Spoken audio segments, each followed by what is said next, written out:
appealing to every sensible person everywhere to get out of the big cities before it's too late. They're all going to fall in one day.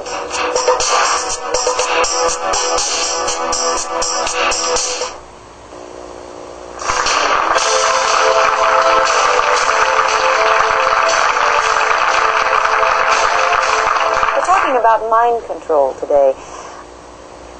Your husband finally decided that he would actually attend a seminar.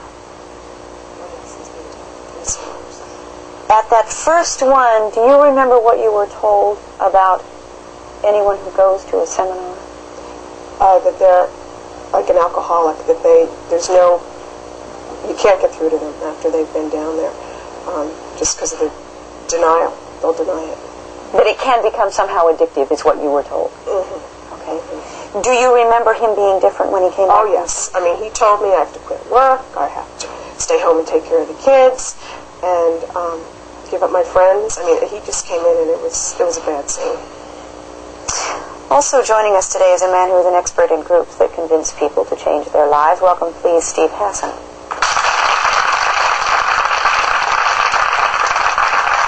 Nice to have you here. In a nutshell, kind sir, who is Roy Masters? Roy Masters was born Reuben Obermeister. He's a British citizen.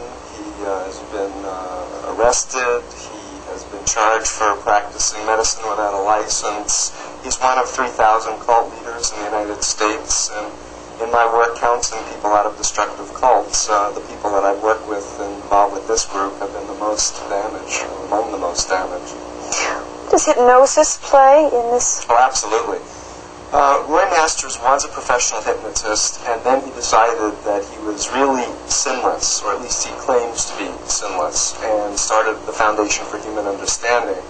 And he, as Linda was saying, has meditation tapes. Well, I've listened to the meditation tapes, and they're strictly hypnosis from the beginning to the end. They teach people to go into trance to his voice, teach them to forget the things that they're hearing through his voice.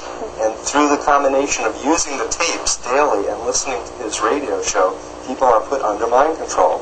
They adulate him, their emotions are interfered with, their thought processes are interfered with, and ultimately their lives are changed. Their individual identities are changed. We want people to take a look at some more tape, and this is Roy Masters explaining his beliefs, giving you an idea of what his beliefs are. What do I think about organized religion? I think it's a disgrace. So knowledge tends to develop the pride, the ego, the animal. Makes beasts of us. The spirit of confusion rules when a woman is the dominant authority. The worst kind of people in the world, the lowest types, have risen to public office. Well, I'm just a person, with I suppose with a mission or a message. And my mission is to help people to deal with stress and pressure of everyday life. Did he help you deal with stress and pressure? No, not at all. In fact, instead of becoming objective, which is supposed to be the key of the meditation exercise, I became very subjective. He tells people life itself is trauma in hypnosis. Therefore, I became traumatized by everything, friends, relationships, just simple everyday life became a trauma and a very depressing way of living. We'll take a question from the audience. Kim, go ahead. I was just wondering where Roy Masters gets his ideas. Is it a radical interpretation of the scriptures? Did he get it from another teacher, or just make it up himself?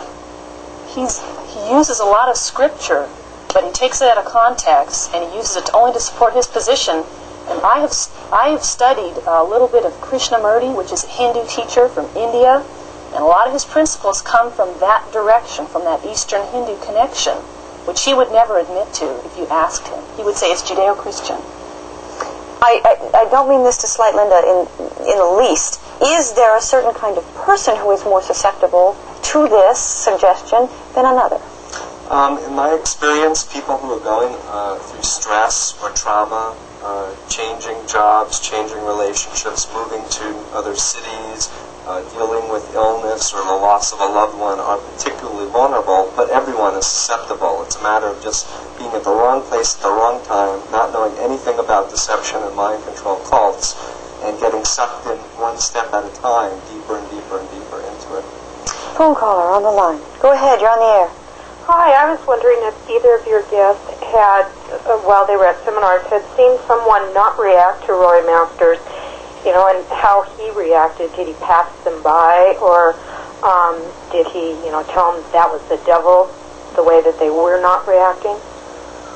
I'd like to just comment that, in my opinion, and I've seen tapes of the seminars, I haven't been at the seminars, but what I see is a mass hypnosis phenomenon. It's something where people are being taught and given suggestions of how they're going to behave and how they're going to respond and things they're going to see. And I can't promise or guarantee it, but I would suspect that some of the people are seated in the audience, like Jim Jones did in the People's Temple. He would have people fake healings and would have people fake possessions so he could heal them. I would not be surprised if this was the case, although I can't. But it is fair to say that that's speculation. Completely speculation. Is there a way? But I do believe it is hypnosis, that I can say. Is there a way of making a suggestion to a crowd of people and watching who reacts a certain way and then knowing, this is my person? Exactly. Exactly. That, as a hypnotist, a person is trained to observe minimal cues of the way a person's muscle movements will respond. People will automatically nod yes if they're agreeing. They may not even be aware that they're nodding yes. And in so doing, then he can cue in on that person and give them specific suggestions to make it even worse, to have this reaction and response. It's the old snake oil salesman routine where they give you an illness and then cure you of it. I believe that's what's happening here. You heard the term Roybot? Yes. Mm-hmm. What does that mean? It's someone that's a follower of Roy that believes in everything that he has to say and that he's practically the Messiah. Yeah, no one else has the answers. Only he knows. Only he is sinless. Only he has the message. Therefore, if you're not surrendering and submitting and following his directions, you're insane and you're crazy. And all mind control groups put phobias in people's minds to make them feel that there's no such thing as happiness outside of this group, or no such thing as truth. Can you believe that? I did. Okay. Stephen was once a follower of the Mooney cult. We will hear how he got hooked and how he got out. Just a second.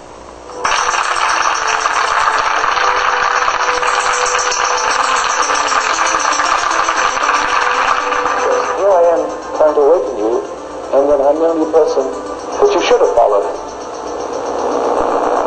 Because how can you possibly